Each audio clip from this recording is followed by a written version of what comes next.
Hello Year 7 and welcome to the first of our lessons, Analysing the Wind in the Willows. Now that we've read it, you're going to need a pen, a copy of the attached extract that's attached to class charts, and a highlighter. And when you've got those things, write the title Analysing the Riverbank into your books and underline it, and make sure you're keeping those books nice and neat. I'm sure you are, yeah, make sure you do. And then on to the next slide. For the do now, I want you to put these events in order. The answer's on the next slide, but just spend 5 minutes putting these in order. You don't need to write them out. You can just number them 1, 2, 3, 4, and then put them in whatever order you think they go in. And then the answers are on the next slide. Don't spend any more than 5 minutes doing that, though, and don't worry too much if you can't remember them all either. And there are the answers. I wonder how you did. It's more of an exercise in getting your sort of head back into the book. It's not a test, is what I'm saying. It's not a test. It's just a way to get you thinking about the book again.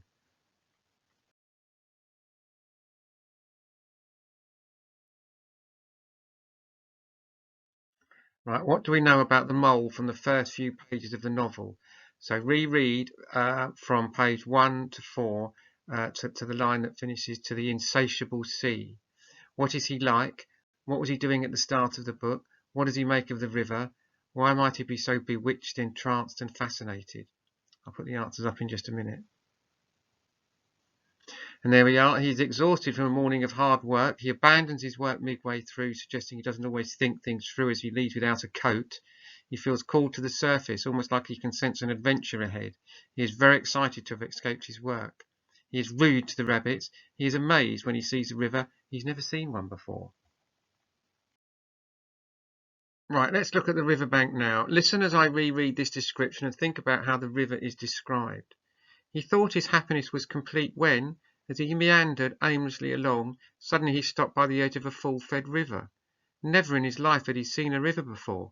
This sleek, sinuous, full-bodied animal, chasing and chuckling, gripping things with a gurgle and leaving them with a laugh, to fling itself on fresh playmates that shook themselves free and were caught and held again. All was a shake and a shiver, glints and gleams and sparkles, rustles and swirl, chatter and bubble. The mole was bewitched, entranced and fascinated.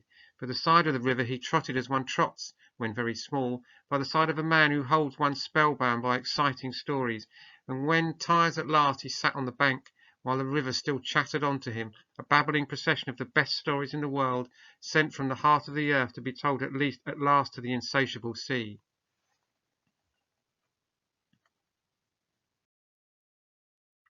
Now we're going to analyse how the river is presented, so a quick reminder of how to analyse.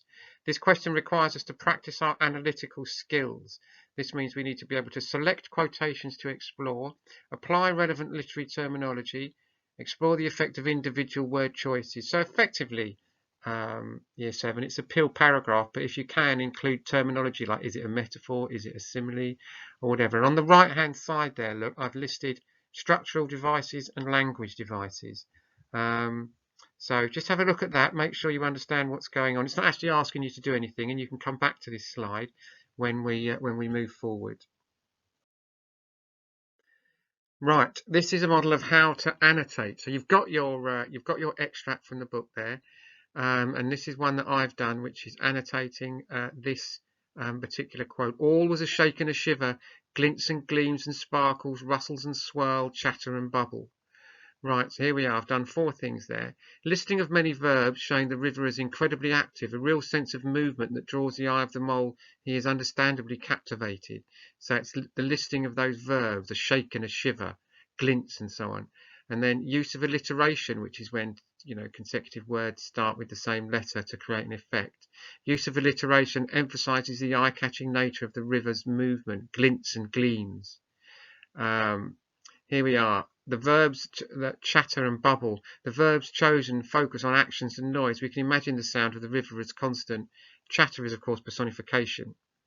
And then sparkles, gleams and sparkles. The references to gleam and sparkle suggest light is reflecting off the river. It's a dazzling thing to behold. So I want you to pick 2 quotations of your own from the extract that I've attached, and do your own quote explosion like this, your own analysis on it.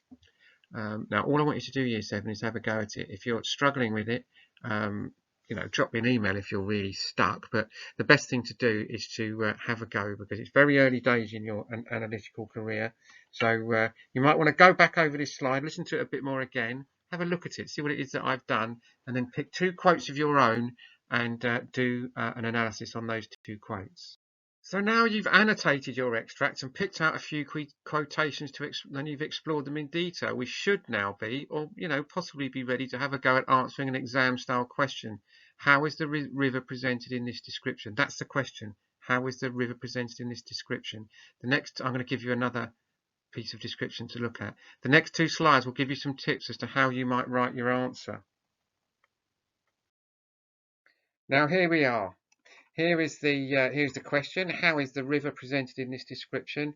And this is the same as the extract. It's the one that you've already got quotes from that you can use in your answer. So I want you to spend 10 minutes and write at least 2 paragraphs that answer that question. How is the river presented in this description?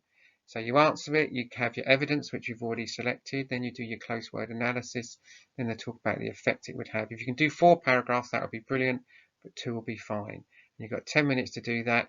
And then I'd like you to upload that to Class Charts if you would, so I can have a look at it. Thank you very much, Year 7. Enjoy.